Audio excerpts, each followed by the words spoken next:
seconds. And then for the very last exercise for this, I call it the Tour de Bern. And as many of you may have seen the Tour de France, and you look at some of those guys and they're muscular and they're lean all at the same time. I think they have phenomenal physiques. And so what you'll find that with this exercise I'm about to show you is that it really, again, is going to burn calories.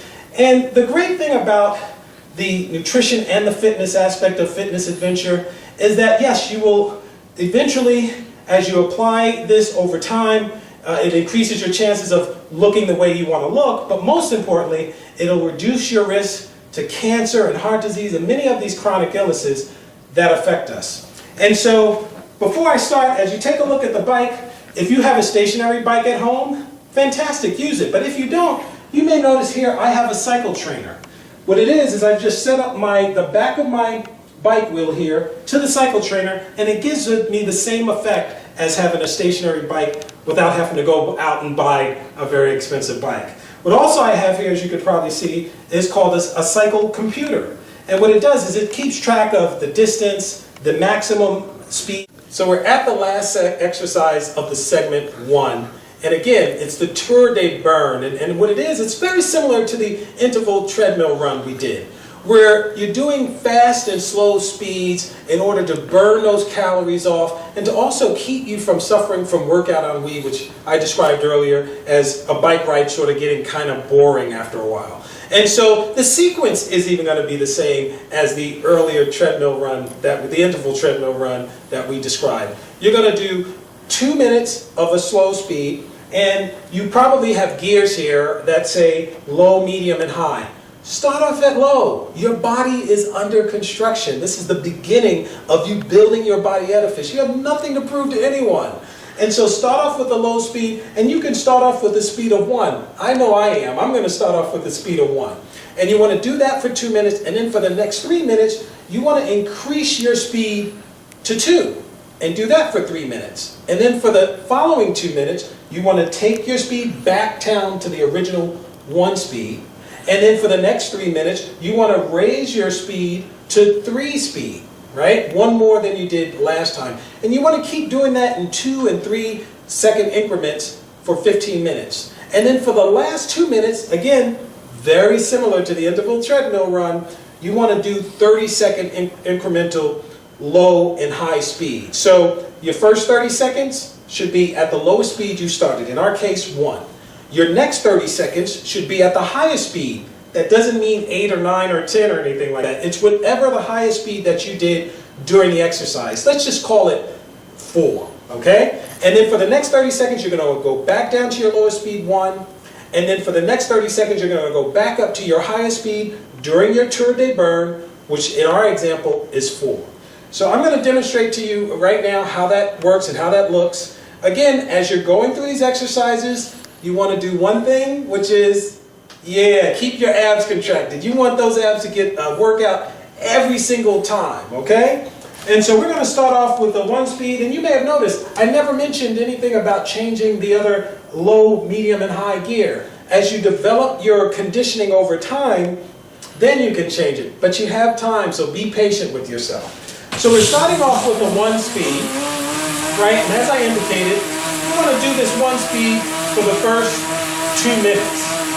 And then after 2 minutes, you want to crank it up to the 2 speed for the next 3 minutes. You can hear the bike revving up a little bit, right? So you do that for 3 minutes, and just in case your body gets too used to that, you want to trick it again and take it back down to a 1 speed for the next 2 minutes. Right?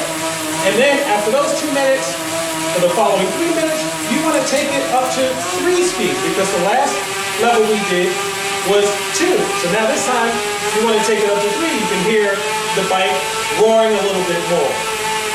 Then after that 3-minute period, you want to go back down to the 1 speed for the last 2-minute segment. And then we were at 3 before. So for this last 3 minutes, you want to move it up to 4. Right? Now you really got it burning and it's really, really going, and your body doesn't know what to think anymore. You're in control, right? Once you finish with that 4 speed, you're going to bring it all the way down back to 1 again. for 30 seconds. And now this is where our 2-minute segment begins. For 30 seconds, you want it at 1. Then for the next 30 seconds, our highest speed during this example was 4. So you want to go 4 level for 30 seconds. And then after that 30 seconds period, you want to take it back down to 1. Right? And then after that 30-second period of being back down to 1, you want to move it back up to 4. Right? And really get it going again. Once you're done with that, take it back down to 1 and do a 1-minute cool down. Okay? And make sure you're breathing throughout the exercise as well. Once you're done with that, if you're doing it for the first time, you're probably going to feel a little winded. You're probably going to feel a little burn maybe in your quads and in your calves. That's a good thing. That's not a bad thing. That means the building process is beginning.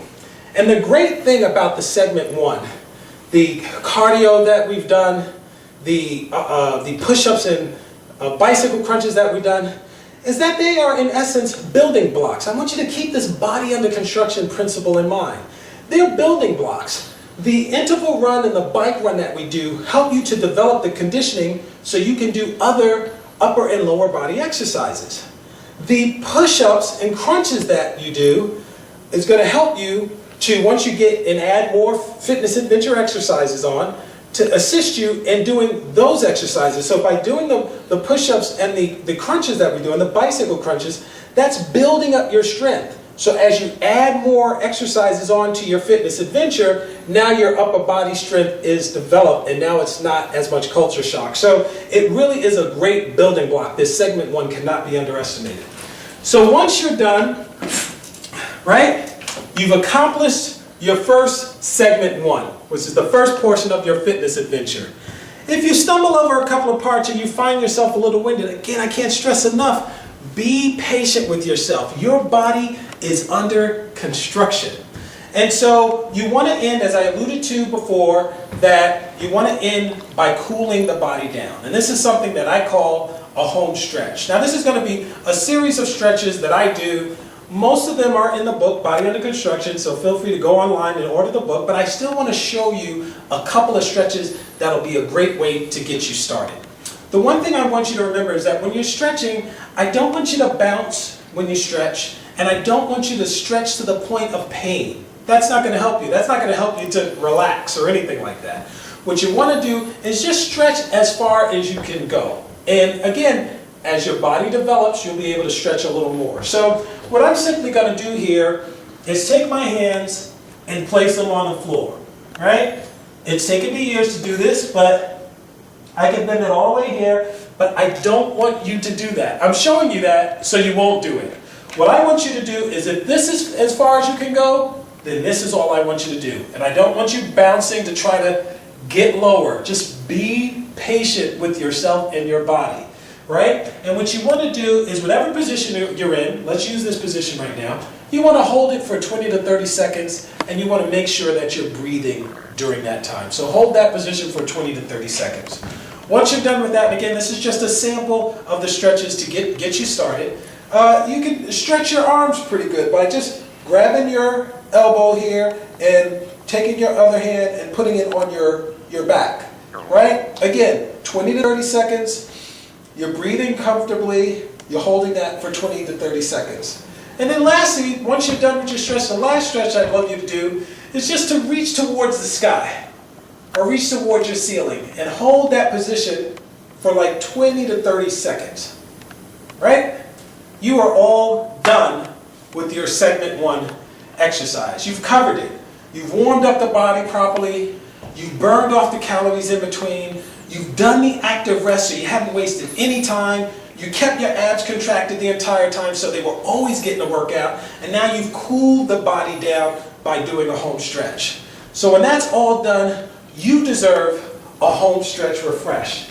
And what I like to do when I'm done is there are different things that you can drink to end your workout with. And again, in my book, Body Under Construction, I talk about the importance of reading the labels, and I do list 6 ingredients you should try to avoid Even in some of the sports drinks, you may want to be careful of. Again, those details are in my book.